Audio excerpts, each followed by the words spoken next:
Fala, rapaziada, tudo bem? Tudo certinho? De volta aqui no canal do Rockston, e hoje é o dia, né? O dia do encontro aí dos tricolores. Os tricolores das Laranjeiras com os tricolores do PC, né? Tava esperando muito aí esse encontro, né? São duas equipes que têm mostrado aí um bom futebol. Os últimos resultados: o Fluminense vem de 7 vitórias consecutivas, o Fortaleza vem de 3 vitórias consecutivas fora de casa. Então, e são dois treinadores, né, que chamam bem atenção no futebol brasileiro, que são propositivos, né, gostam que suas equipes tenham posse de bola e que ataquem o adversário, sempre em busca da vitória, os 90 minutos. Não tem essa de dar refresco para o adversário, não. Então, estou muito assim empolgado para assistir esse jogo. Espero que não me decepcione, né? O Fluminense que vem aí numa marca interessante. Hoje, talvez o adversário a ser batido do futebol brasileiro, que apresenta o melhor futebol, o futebol mais bem jogado, mais bem treinado, é o time do Fluminense. Mas vai encarar um Fortaleza que, mesmo sem ter o poder de fogo financeiro de muitas equipes grandes, tem na figura do seu técnico Juan Pablo Vojvoda um elenco focado para fazer um grande trabalho novamente nesse campeonato brasileiro. E são equipes que brigam pela liderança, né? O Fluminense é líder hoje, o Fortaleza está ali no encalço do Fluminense, de repente o Fortaleza ganha, com a combinação de resultados, o Palmeiras não ganha do Corinthians, o Flamengo empata ou ganha do Botafogo, o Fortaleza pode ser líder do campeonato, né? Pode ficar, a gente sabe que é complicado você imaginar o Fortaleza mantendo essa liderança aí por todo o campeonato, mas pelo menos sentiria aquele sabor de uma liderança. Mas o Fortaleza tem seus problemas, né? O Fluminense é um time que é uma incógnita para esse jogo, já que muitos companheiros da imprensa carioca falam que da possibilidade do Diniz colocar uma formação alternativa, que seria bem esquisito, porque no meio de semana, aliás, na terça-feira, o Fluminense esteve também em Belém, o Fortaleza esteve na quarta, né, jogando contra o Águia, o Fluminense jogou contra o Paysandu e colocou a força máxima, né? Tinha uma vantagem de 3-0 no Maracanã, mas mesmo assim o Diniz colocou a força máxima e novamente o Fluminense venceu por 3-0 o Paysandu, dessa vez lá em Belém. E essa possibilidade de vir com uma equipe alternativa que os companheiros do Rio de Janeiro, da imprensa, estão colocando, né, por conta do jogo da terça-feira que o Fluminense terá pela Copa Libertadores contra o River Plate da Argentina, que é o adversário mais complicado da chave do Fluminense. Vai brigar pela liderança aí com essa equipe. O jogo será no Maracanã. Então, essa possibilidade que a galera está colocando aí, que é esquisito, né? O Diniz poupar jogadores e não poupou contra o Paysandu é bem esquisito. E todo mundo viajou, com exceção do Marcelo, que está contundido. Mas não se duvida nada, né, na cabeça dos treinadores aqui do futebol brasileiro, né? A gente espera tudo. Embora o Vojvoda também não seja brasileiro, mas parece que é treinador, né? É difícil a gente entender a cabeça do treinador. Ele que está lá vendo como é que funciona, né? Tem lá a assistência científica, né, do Departamento de Fisiologia, também para auxiliá-lo e para as devidas escolhas para os jogos. Fortaleza tem problemas, como eu falava, né? Não contou aí nos últimos jogos com a sua dupla de atacantes goleadores, dos maiores artilheiros, né, do clube até agora nessa temporada, o Lucero com 12 gols e o Galhardo com 11. O Galhardo treinou normalmente essa semana e deve ir para o jogo. Não sei se como titular ou no banco de reservas, porque a gente imagina, o Galhardo não deve ter condição de jogar 90 minutos. Ficou aí um tempo no departamento médico e pode ter afetado aí a condição física, né? Então resta saber se o Vojvoda coloca ele no começo do jogo ou se coloca no decorrer da partida. Já fez isso, né? Já deixou o Galhardo no banco de reservas e colocou ele no segundo tempo. Então a gente pode esperar isso acontecer novamente. O Fluminense não conta com o Marcelo. Marcelo tem uma contusão na panturrilha, um estiramento na panturrilha. Essa semana se cogitou a possibilidade dele viajar para Fortaleza para se integrar ao grupo de jogadores do Flu. Acabou não acontecendo. O jogador está sendo preservado, fazendo tratamento para ver se reúne condição para enfrentar o River Plate na terça-feira pela Copa Libertadores da América. Bom, o Fortaleza, a gente vai fazer aquele exercício, né, tentando adivinhar a escalação, que é bem complicado você adivinhar a escalação do Vojvoda. Na defesa, porém, acredito que não tem muito mistério. O Fernando Miguel, o Barba, vem jogando todos os jogos. O Tinga deve retornar à lateral direita, foi poupado, senão não faria sentido, né? Ele nem viajou para Belém para jogar contra o Águia na quarta-feira. Brits e Tite viajaram, mas vêm atuando, foram poupados, mas vêm atuando com frequência aí como titulares. E o Bruno Pacheco, que foi outro jogador, exemplo do Tinga, que não viajou para Belém, foi poupado justamente pensando nessa partida contra o Fluminense.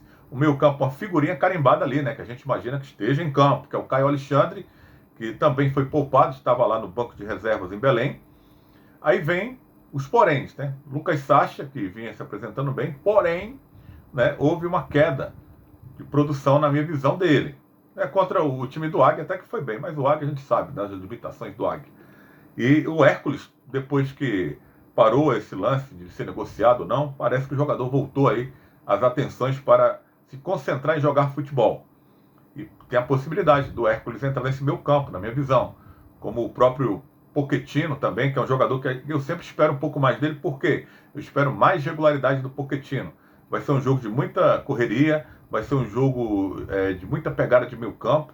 E o Pochettino ele já mostrou em alguns jogos que pode ajudar na marcação, pode ser um desafogo também na hora de uma saída de bola rápida para girar um contra-ataque, né? Mas também não descartaria a possibilidade dele sacar o Pochettino e entrar com o Hércules, o meu campo ali com Caio Alexandre, Lucas Sacha e Hércules. Pode ser também, o Pochettino sendo descartado, entrando aí, quem sabe, no segundo tempo. Mais avançado ali a gente pode imaginar o Caleb, que é um jogador também que é muito jovem e a gente nem cobra tanta regularidade dele, porque ele é um jogador jovem que ainda está maturando aí no Fortaleza, foi contratado junto ao Atlético Mineiro, tem feito bons jogos, mas teve jogos aí com atuações apagadas também, né? Mas é um jogador também que pode ajudar ali no meio campo, na recomposição, jogador interessante para começar esse jogo, né? Pode ser ele, pode ser o Pochettino entrando ali também, eu também não descarto o Pikachu. Outra figurinha carimbada que eu imagino é o Moisés, pela esquerda. O Moisés é um jogador hoje que o Fortaleza tem de velocidade, com mais qualidade, com mais capacidade técnica. Então imagino nesse embate aí de tricolores o Moisés como titular. Aí é outra peça. Será que o Galhardo começa o jogo? Pode começar. Como também o Romero, né? O Silvio Romero pode também começar. O Silvio Romero não atravessa o bom momento, mas é o cara que o Fortaleza tem para ficar na reserva do Galhardo ou mesmo do Lucero, que está fora do jogo, né? Está fazendo tratamento aí à parte, tentando reunir condição para o jogo do meio da semana que vem. O Fortaleza estará em campo no Castelão, enfrentando os Estudiantes de Mérida pela Copa Sul-Americana. Então, esse deve ser o time do Fortaleza, o time do Fluminense, do Fernando Diniz, como eu falei, não tem o Marcelo, e o Alexander, né, vai jogar na lateral esquerda de forma improvisada, o garoto que é volante, e o Fluminense perde com isso, né, com o Alexander sendo aproveitado na lateral esquerda, com a possibilidade do Diniz mudar de ideia, colocar o Guga ali improvisado na ala esquerda e o Alexander no meio campo, que eu acho que o Fluminense ganharia mais fazendo isso do que deixando o Alexander como lateral esquerdo. Fábio, Samuel Xavier, Nino, se ele não resolver poupar, né, essa é a formação. Fábio, Samuel Xavier, Nino, aí Felipe Melo ou Manuel, ele pode poupar o Felipe Melo, que vem sendo titular dessa zaga aí do Fluminense. E Alexander ou Guga. Aí o meio campo com o André. Aí a possibilidade do Lima continuar no time. Eu acho que o Lima é um bom jogador, mas para esse jogo aí, de muita intensidade que a gente está prevendo, seria melhor o Alexander para o Fluminense. E Paulo Henrique Ganso.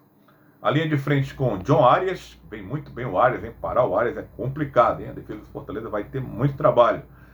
Keno e Cano, né? A dupla lá à frente, Keno e Cano, com a possibilidade do Cano ser poupado, e o John Kennedy, que é um jogador também da base do Fluminense, que vem subindo de produção, fez o Campeonato Paulista pela Ferroviária muito bem, e pode entrar aí no posto do Cano, que pode ser poupado, né? O John Kennedy poderá jogar aí como centroavante, que é a posição dele de origem, vem jogando aberto às vezes pela direita, no lugar do Arias, e se o Arias for poupado e o John Kennedy for para o jogo, de repente o Lelê, que é outro atacante também jovem, de velocidade, que o Fluminense contratou junto à Volta Redonda, que também é uma promessa para esse campeonato. Tem entrado bem, aliás, todos os jogadores do Fluminense que o Diniz tem colocado em campo entraram bem. Até o Isaac, que é uma jovem promessa também lá de Xerém, da categoria de base do Fluminense, entrou bem nos jogos que o Diniz colocou ele. Então, a vibe está muito positiva aí para o tricolor carioca, né? Vem aí com tudo. Fortaleza, desde 2005, não ganha do Fluminense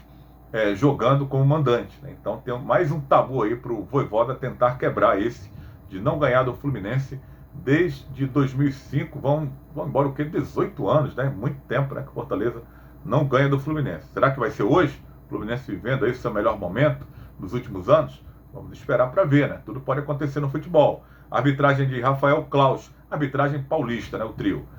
FIFA de São Paulo, Rafael Claus, o Danilo Ricardo Simon, FIFA bandeira de São Paulo, e o assistente 2, o Miguel Catânio Ribeiro, também de São Paulo. Quarto árbitro é o Luiz César Magalhães, do Ceará. O árbitro de vídeo, né, quem vai comandar o VAR, é Thiago Duarte Peixoto, de São Paulo.